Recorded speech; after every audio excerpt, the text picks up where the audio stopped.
Et je vous ai entendu, Madame l'ambassadrice, mais quel culot de venir ici et de défendre ce que votre armée coloniale est en train de faire au peuple palestinien et au peuple libanais. Quel culot de venir justifier vos crimes de guerre et vos crimes contre l'humanité. Où est passée votre humanité, Madame l'ambassadrice, pour venir ici justifier ces atrocités? Parce que vous avez montré des vidéos, vous avez vu ça? C'était au camp de réfugiés de Jabalia. Ce jeune homme qui est ici, ce n'est pas un terroriste. Il est brûlé vif ici. Parce que votre armée a bombardé un camp de réfugiés. Ici, c'est le bombardement d'un hôpital. Un hôpital avec des victimes civiles.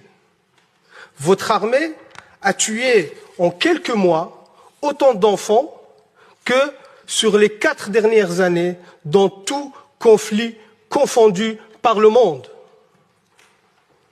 Et ça, vous venez de justifier. Est-ce que quand vous tirez sur des enfants, quand vous tuez des enfants, des femmes, est-ce que c'est ceux-là qui vous terrorisent? Aujourd'hui, c'est ceux-là que vous appelez des terroristes et que vous luttez contre.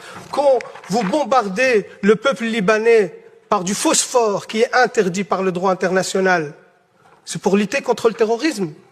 Quand vos soldats, qu'on considère, que vous dites que c'est l'armée la plus morale du monde, quand vos soldats exhibent les vêtements des femmes assassinées et qui font des vidéos de divertissement sur TikTok, quand ces mêmes soldats posent avec leur butin de guerre fièrement et qu'ils sont fiers de tuer des enfants et des femmes, et c'est eux qui le disent, hein, dans des vidéos TikTok, dans des comptes Twitter, ça c'est votre armée la plus morale. Et oui, monsieur de Macht, moi je ne me rabaisserai pas à vos insultes sur l'éducation, ainsi de suite, je vous laisse ces bassesses pour vous, mais par contre, oui, moi je prends parti dans ce conflit, je prends parti pour les opprimés. Je prends parti pour le peuple palestinien. Et ça vous a tellement agacé que je brandis le drapeau palestinien dans cette commission. Je vais le refaire, monsieur de Macht. Ce peuple a le droit d'exister, a le droit à sa liberté. Ce peuple a le droit à son indépendance. Ce peuple a le droit à la dignité. Et vous les combattez. Vous faites un nettoyage ethnique. Vous faites un génocide contre le peuple palestinien sous prétexte de lutte contre le terrorisme, alors que c'est vous, l'armée la plus terroriste dans la région. C'est vous les vrais terroristes.